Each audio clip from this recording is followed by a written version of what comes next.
Bom dia, boa tarde, boa noite. Bem-vindo ao canal Vitor Hugo Cruz. Hoje nós vamos estudar sobre a Terra Restaurada. Essa será uma de 5 aulas, baseada em Apocalipse 21. Gostaria que você curtisse, comentasse, compartilhasse, isso é muito importante para o canal. Vamos à aula. Nós temos aqui Apocalipse 21, verso 1, que diz o seguinte: Vi novos céus e nova terra, porque o primeiro céu e a primeira terra passaram e o mar já não existe. Esse novo que João viu aqui tem dois termos gregos, o novo kainos e o novo neos. Eu vou explicar mais sobre esses dois termos. Quero começar com kainos. Quando a Bíblia fala sobre kainos, não é algo novo, inédito, mas é algo que já existia e que foi inovado. É uma inovação. Por exemplo, o novo HB20 é uma melhoria do antigo HB20. Isso é kainos. E essa terra também será, quando ele fala nova terra, kainos. Isso está baseado em Jeremias capítulo 4. Eu vou abrir minha Bíblia, eu peço que vocês também abram as suas. Capítulo 4, verso a partir do 23. Olha só o que Jeremias viu na sua visão profética. Capítulo 4, verso 23 diz o seguinte: Olhei a terra, e ela era sem forma e vazia, os céus, e não tinham luz. Olhei os montes, e eles tremiam, e todas as colinas oscilavam. Olhei, e não havia mais gente. Todas as aves do céu tinham fugido em revoada. Olhei a terra fértil, era um deserto. Todas as cidades estavam em ruínas, por causa do Senhor, por causa do fogo da sua ira. Jeremias tem aqui uma visão escatológica, profética para o tempo do fim. Ele vê o que os profetas chamam de o grande dia do Senhor. E nesse grande dia de juízo, nós vemos aqui que a terra ela vai regredir ao ponto que ela estava sem forma e vazia, conforme diz o verso 23. Esse novo que vem dito aqui, kainos, é justamente o novo de renovado. Deus vai pegar a terra, vai regredir ao estado de matéria-prima, onde ela foi criada, sem forma e vazia, e a partir daí recriá-la. Nós temos também aqui um exemplo de neos na nova terra. E o que é neos? Neos é algo inédito, algo que nunca existiu em nosso planeta. O elemento dele na nova terra é a eternidade. Nunca os seres humanos foram eternos. Sempre temos a limitação da morte. Nós nascemos, vivemos e morremos. Neos, no entanto, é algo inédito. Nesse sentido, a Terra Restaurada terá como neos, algo inédito, a eternidade. Nós não conheceremos mais a morte será algo superado na nova terra. Eu gostaria que vocês abrissem agora as Bíblias em Gênesis. Primeiro capítulo, eu também vou abrir a minha aqui, capítulo 1, verso 8. Olha só o que diz o verso 8. Vem falando da criação da terra, e no verso 8 o Senhor fala: ao firmamento, aliás, Moisés, ao firmamento Deus chamou o céu, passaram-se tarde e manhã, esse foi o segundo dia. É interessante você notar que a palavra céu em hebraico é shamaim, serve tanto para céu no plural quanto no singular. E aqui ele está falando céu no singular. Já João vem falando céus, e vi novos céus no plural, no verbo grego ouranos.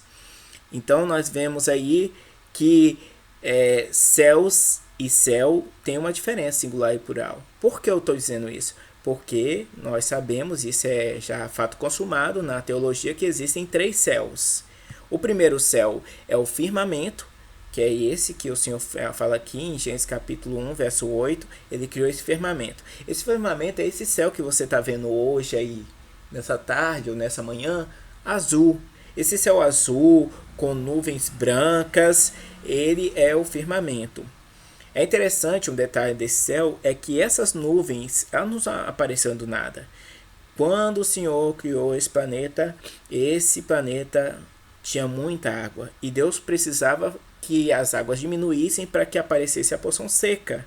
Então Deus pegou metade dessa água e colocou no firmamento. Nós conhecemos essa água no firmamento como nuvens. Deus transformou ela de estado líquido para estado gasoso, e por isso que você vê aí as nuvens. São essas águas que Deus colocou no céu.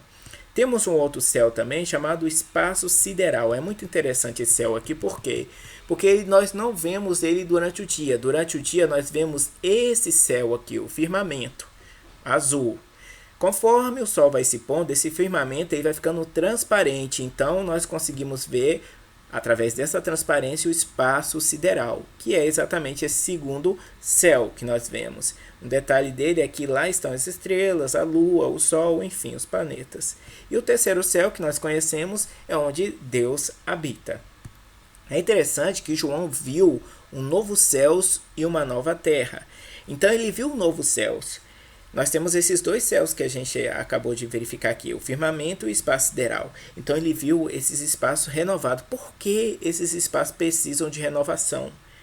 Porque esses espaços são tremendamente hostis. Quer ver um exemplo? Aqui temos o firmamento. Firmamento, esse céu azul que você pode ver aí.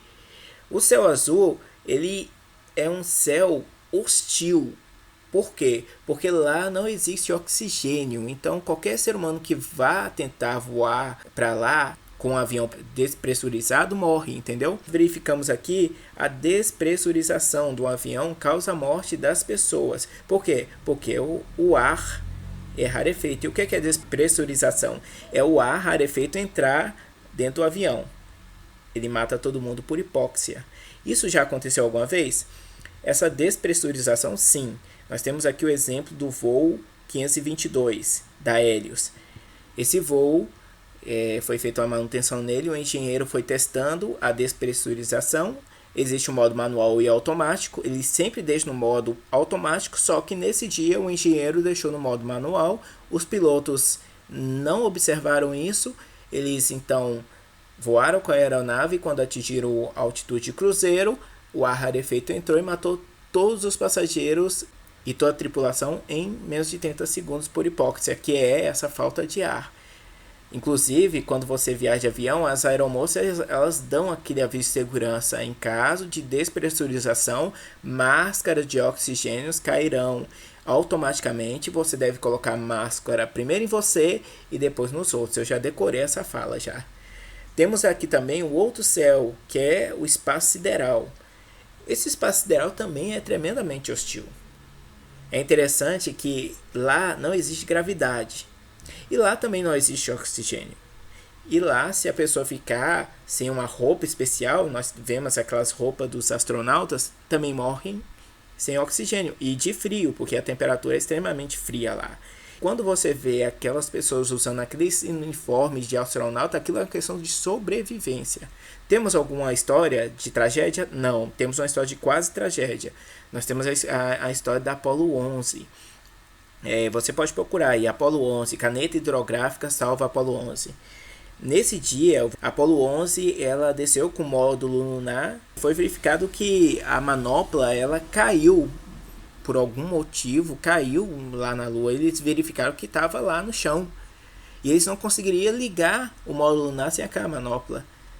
Só que por providência divina, havia uma caneta hidrográfica no bolso de Armstrong. Armstrong e Aldrin que estavam na Lua.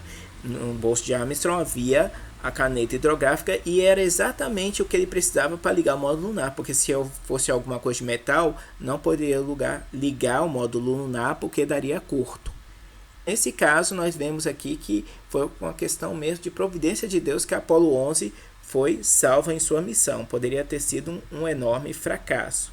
Nós temos também o nosso planeta aqui embaixo, representado pelos carros, que ele também é tremendamente hostil. Você pode ver que você coloca tranca, cadeado, cerca eletrônica, câmeras de vigilância. Tem muitas ruas tem os guardas, né, que ficam rondando à noite, fazendo ronda.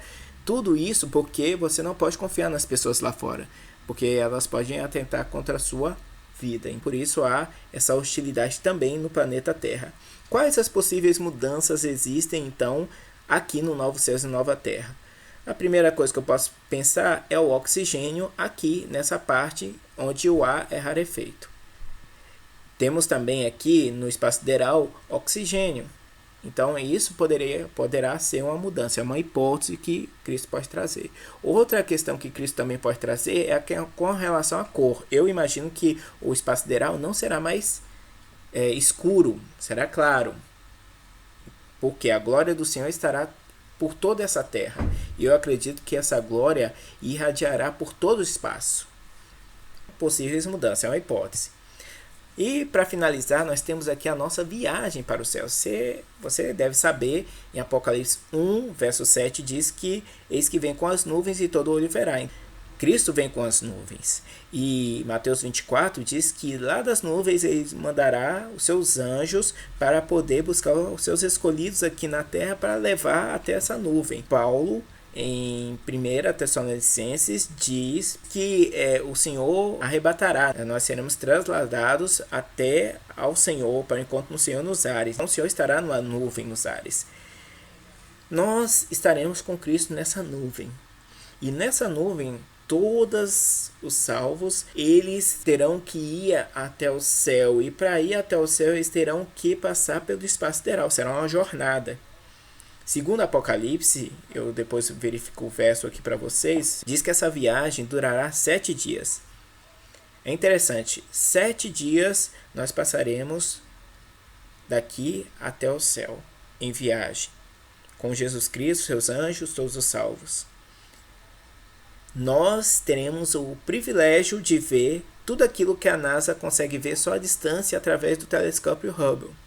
Nós veremos todo esse universo, todas as riquezas do universo estarão abertas. Coisas que todos os cientistas da NASA almejariam ver, só os salvos verão.